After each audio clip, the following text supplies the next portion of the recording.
empowering the government to control the governed and at the same time control itself. That's the heart of our Constitution. The Romans put it this way: quis custodiet ipsos custodes. How's your high school Latin? Quis custodiet ipso custodes. Who will guard the guardians? That's the essential question of all political science. I've just given you a degree from Bates. The essence of the Constitution is to answer that question. How do we empower this government to protect us, to keep the peace, to provide for the common defense, to provide for the common welfare, and yet at the same time to control itself? Another famous phrase that fits into this, that really makes this so powerful. There was a 19th century British philosopher, Lord Acton, and he said one of the truest things, and it goes back to what Madison said: power corrupts, and absolute power corrupts absolutely.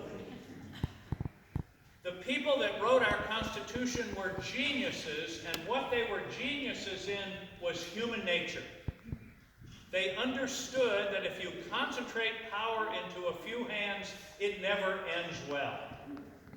And so the entire Constitution was an effort to divide power, and to divide it in such a way that there would be counteracting forces so that the people of the United States would be forever safe. Now, here's a visual representation of what I'm talking about. This is what I call a Vegematic. It also can be called the U.S. Constitution. Here's why. This piece of cucumber you see is one solid piece of cucumber. That's concentrated power. George III, Caesar, the Emperor Constantine, a warlord. Power in one hand, the power to legislate, the power to execute, the power to try people, the power to put people to death. Power. Right here in this cucumber. So here's the Constitution's answer to that question. Are you ready?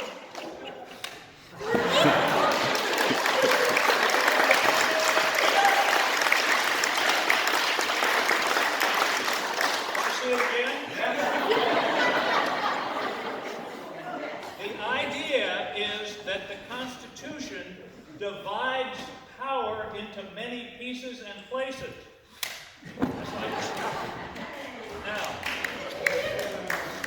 we have the House, the Senate, the President, the courts, vetoes, treaties, two-thirds, overrides.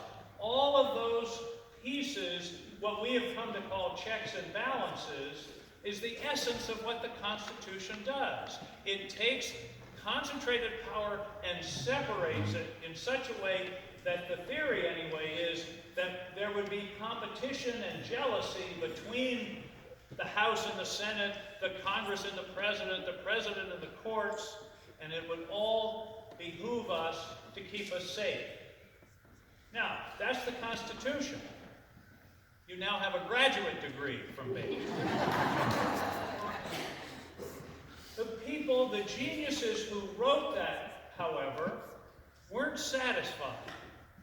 They were still worried that even that some majority someday would be in control of all the branches of government, the President, the House, the Senate, the courts, and therefore the people would be at risk.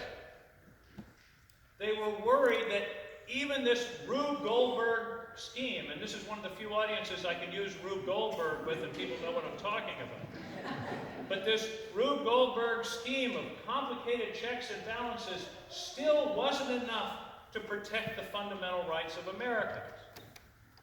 So, I'm not going to put this on because it's too hot a day.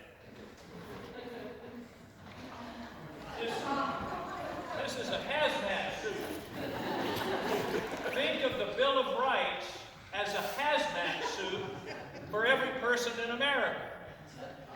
protects us even from the government doing everything according to the Constitution.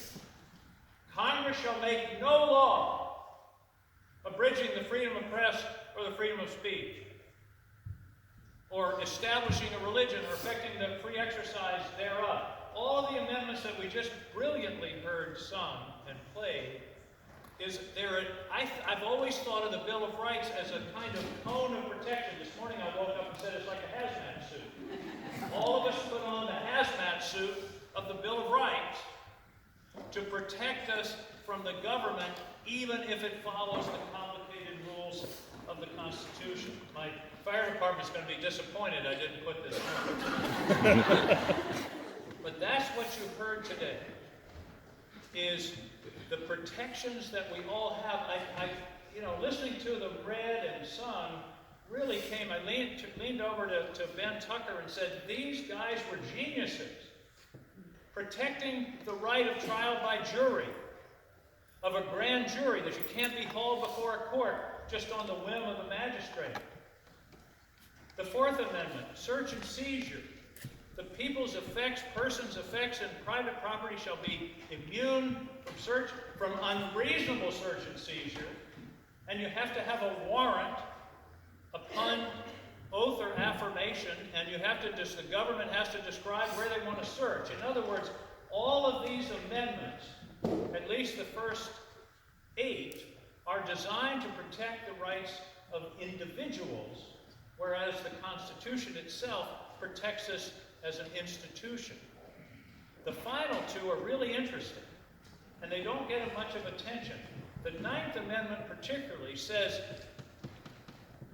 just because a right hasn't been enumerated, that means listed, like in the first 8 amendments, doesn't mean it's not there. It says unenumerated rights not enumerated in this Constitution are still retained by the people. And that means we have rights, and very smart. The people that wrote it, they said, well, if we make this list, people are going to say that's all there are.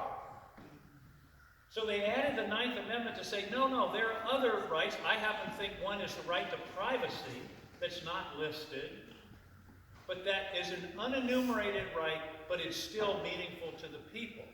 And then they added the 10th Amendment, which says the powers not delegated to the government are left with the states or the people. Remember, the very first line of the Constitution is, we the people. It doesn't say we the states, we the corporations, we the businessmen, we the rich people. It says we the people. And that's a very important fundamental premise of our Constitution. So I want to end by thanking our guests today and this incredible chorus for a really moving experience. I hope you have enjoyed it as much as I did. And I hope that, I was almost to say, I hope you'll always think of the Constitution as a Vegematic, but I don't. I said that to a reporter the other day, and he thought I was crazy. But you know what I mean. Now, the trick is, don't anybody trip on the cucumbers. Our Constitution is a sublime document, and it has served us well for over 200 years, but I'll end with this. It is not self-executing. It requires the diligence of all of us, the attention of all of us.